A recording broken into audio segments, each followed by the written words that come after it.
These things are in the near future. Sophocles, Antigone. Una. Born again? Monos. Yes, fairest and best beloved Una, born again. These were the words upon whose mystical meaning I had so long pondered, rejecting the explanation of the priesthood until death himself resolved for me the secret. Una. Death? Monos. How strangely, sweet Una, you echo my words. I observe, too, a vacillation in your step, a joyous inquietude in your eyes. You are confused and oppressed by the majestic novelty of the life eternal. Yes, it was of death I spoke, and here now singularly sounds that word which of old was wont to bring terror to all hearts, throwing a mildew upon all pleasures. Una. Ah, death, the spectre which sate at all feasts. The spectre which sate at all feasts. How often, Monos, did we lose ourselves in speculations upon its nature? How mysteriously did it act as a check to human bliss, saying unto it, thus far and no farther? That earnest mutual love, my own Monos, which burned within our bosoms, how vainly did we flatter ourselves, feeling happy in its first upspringing, that our happiness would strengthen with its strength. Alas, as it grew, so grew in our hearts the dread of that evil hour which was hurrying to separate us forever. Thus, in time, it became painful to love. Hate would have been mercy then. Monos. Speak not here of these griefs, dear Una. Mine forever now. Una. But the memory of past sorrow, is it not present joy? I have much to say yet of the things which have been. Above all, I burn to know the incidents of your own passage through the dark valley and shadow. Monos.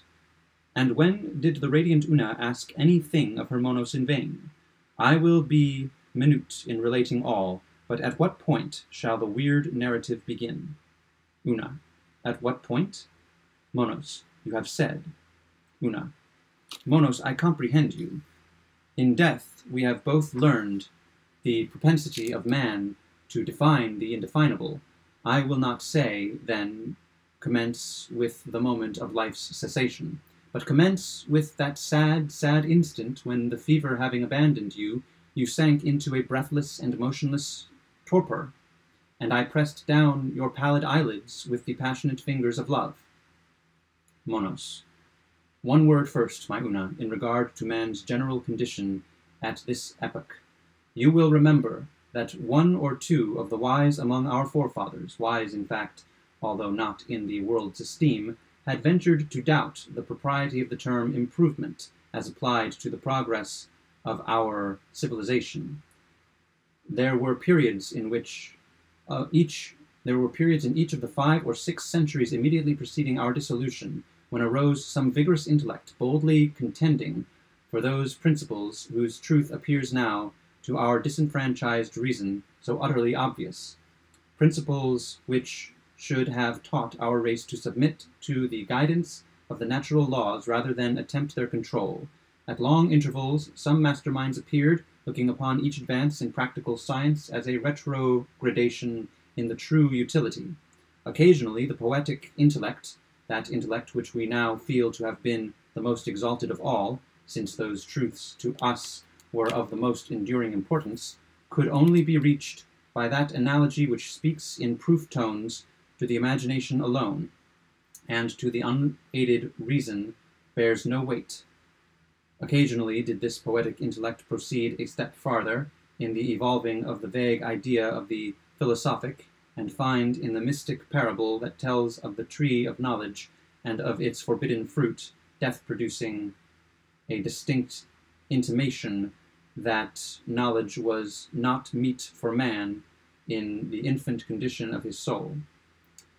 And these men, the poets, living and perishing amid the scorn of the utilitarians, of rough pedants who arrogated to themselves a title which could have been properly applied only to the scorned, these men, the poets, ponder piningly, yet not unwisely, upon the ancient days when our wants were not more simple than our enjoyments were keen, days when mirth was a word unknown, so solemnly deep-toned was happiness, holy, august, and blissful days, when blue rivers ran undammed between hills, unhewn into far forest solitudes, primeval, odorous, and unexplored.